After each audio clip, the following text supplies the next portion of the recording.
Hola, soy Raquel. Hoy en Veganamente voy a enseñaros cómo hacer una sopa instantánea de verduras. Hoy volvemos a usar la deshidratadora, porque la de hoy, en realidad más que una receta, es un truco de cocina que yo utilizo muchísimas veces, me viene maravillosamente bien, y entonces quería compartirlo con todas vosotras y con todos vosotros porque os puede ser muy útil.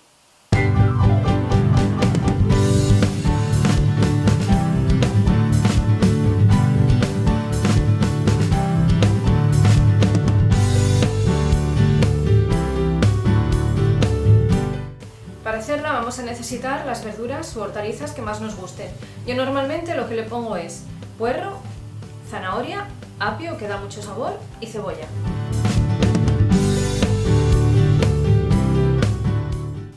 Y ahora tan solo se trata de picar las verduras.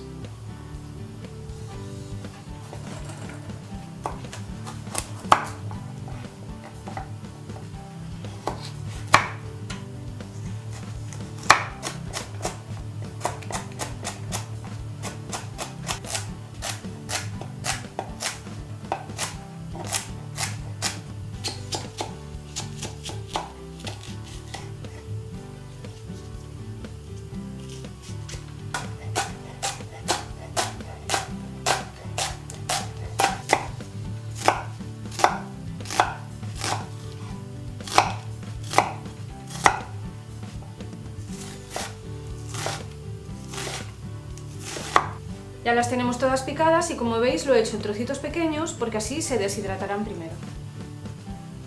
En las capas de abajo suelo poner las hortalizas que me parece que van a tardar más en deshidratarse, como la zanahoria, la cebolla.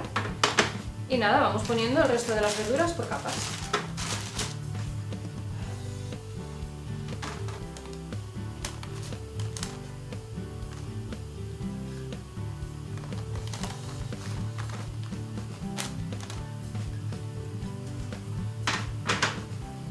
Lo ponemos en marcha y estaremos vigilando, según se vayan deshidratando, las vamos sacando o cambiando de postura para que todas tengan un deshidratado lo más uniforme posible.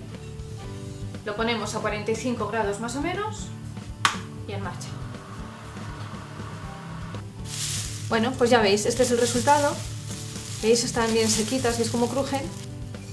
Luego lo meto en un tarro de cristal y lo guardo en la nevera para cuando lo necesite.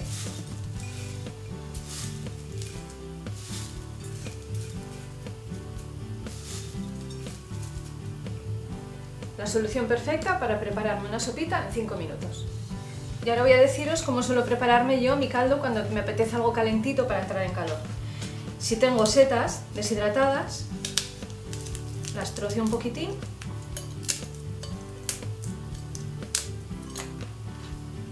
Estas son shiitake y están un poco demasiado secas, pero bueno, vienen perfectas.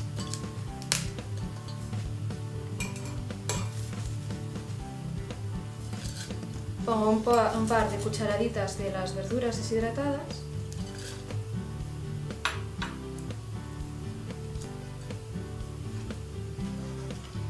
Echo agua hirviendo.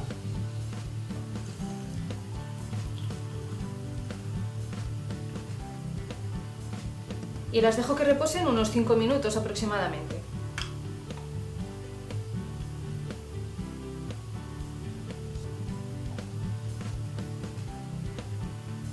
Le suelo echar luego un poco de tamari o de miso y ya tengo una sopa calentita, calentita, maravillosa. Veganízate.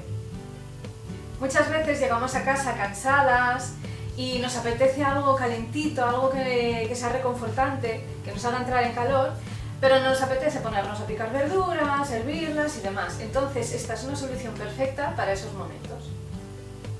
Ah, y un apunte, que no se me olvide. Antes os había dicho que lo dejaba 5 minutos a remojo, pero bueno, entre 5 y 10. Lógicamente, cuanto más tiempo esté reposando, más sabor cogerá el caldo.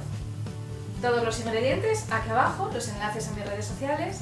Dejadme un like bien gordo, suscribiros, compartid con todo el mundo y dadle a la campanita para que no os perdáis ninguna de estas recetas o trucos de cocina. Muchísimas gracias por visitarme otro día más y nos vemos en la próxima receta. ¡Chao!